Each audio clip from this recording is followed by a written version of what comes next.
hukum i'adah duhur. Yang dimaksudkan dengan i'adah duhur setelah salat Jumat, salat duhur. Ini 3 hukumnya. Yang pertama, kita sudah yakin sah Jumat, haram i'adah duhur. Yang kedua, kita yakin tidak sah Jumat, wajib i'adah duhur. Kita ragu-ragu tentang sah Jumat, sunat i'adah duhur. Yang kedua, zakat padi dan fitrah dibayar dengan uang. Kenapa sih kita selalu ingin berselisih dengan agama kita? Yang diperintahkan bayar uang, kasih barang. Ini yang kejadian. Zakat tijarah, uang bayar. Cari barang-barang yang sudah expired. Bawa pulang ke kampung, kasih kepada orang janda, fakir, miskin. Salah. Zakat tijarah, uang yang disuruh bagi. Zakat fitrah, kalau kita bermadhab Syafi'i, ini harus jelas dulu. Kut, apa yang kita makan? Kita makan nasi, tetapi jangan kasih nasi pula, cepat basinya nanti berasnya. Jangan dikasih uang. Madhab Syafi'i tidak boleh.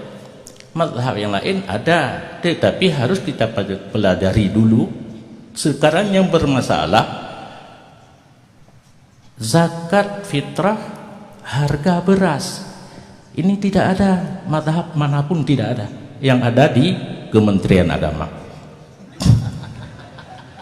Entah dari mana, mungkin mereka mencampur adukan madhab. Ini salah. Madhab tidak boleh dicampur aduk. Semalam sudah saya katakan ada kereta 4 jenis, spare partnya ditukar. Ditukar, nadakir bawajong tukar dake. Satu pun tidak bisa hidup. Yang hidup Honda hidup. Begitu pula madhab yang 4 ini harus murni. Kalau Syafi'i ya Syafi'i, kalau Hanafi Hanafi, Maliki Maliki. Hanafi yang mengatakan boleh harga barang yang tertentu 4 macam, tidak termasuk beras di dalamnya, karena hadis yang menyatakan tentang masalah zakat fitrah tidak ada beras di dalamnya. Inilah beda antara Asy-Syafi'i dengan Maliki dan Hanafi. Asy-Syafi'i mengambil satu pengertian daripada 4 contoh itu yang maksudnya makanan pokok. Kalau di dayah istilahnya istimbat maknan yu'ammimu, memikirkan sesuatu makna daripada 4 contoh itu kepada yang lebih luas. Qut makanan pokok, apa saja yang kita makan itu dizakati untuk zakat fitrah. Sedangkan Hanafi tidak mengistimbatkan maknan yu'ammimu, tetap seperti ada, kemudian tidak seluruh daerah ada 4 macam ini, maka dibolehkan membayar harga, tapi harga yang 4 macam ini. Menyahawa buh peng kerja ke fitrah, buh yung kurma, buh yung gandum, silakan. Yang jangan harga beras.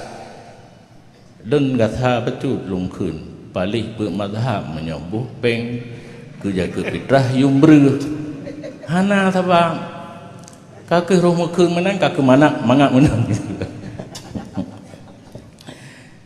Wangian yang pakai alkohol.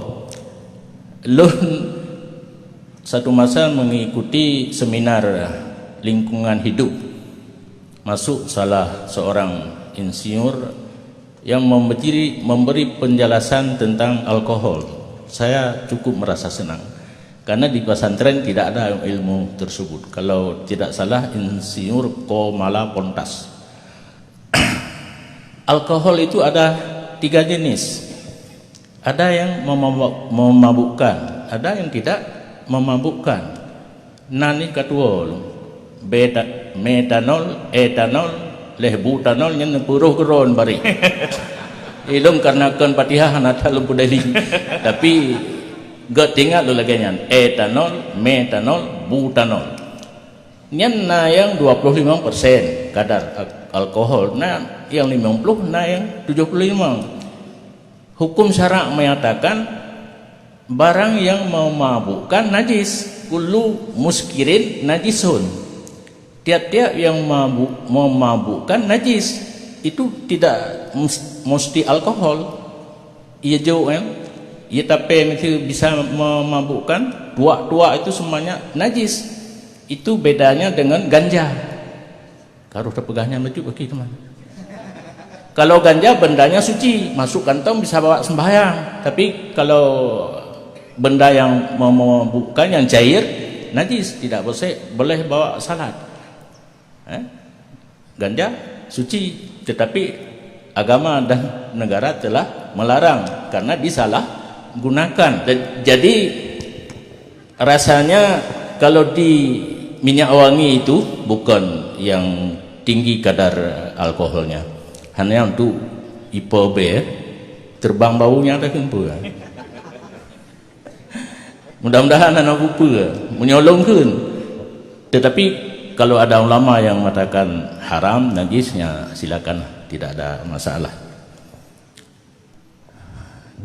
Wanita lino tu deh kedua memakai inai ya Bu sebelum nikah. Kalau menurut pandangan Islam, kalau inai itu untuk laki-laki haram, wanita boleh, tidak dikaitkan mau nikah.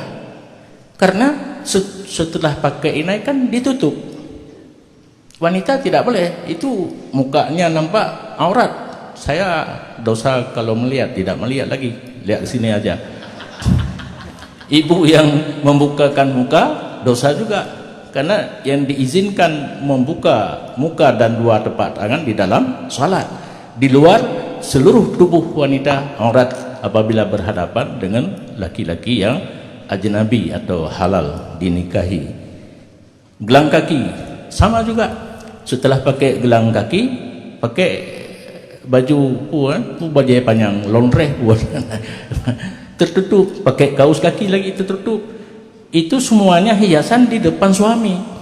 Saat sudah nikah di depan suami ya dinampakkan tangan yang sudah pakai inai, dinampakkan gelang kakinya.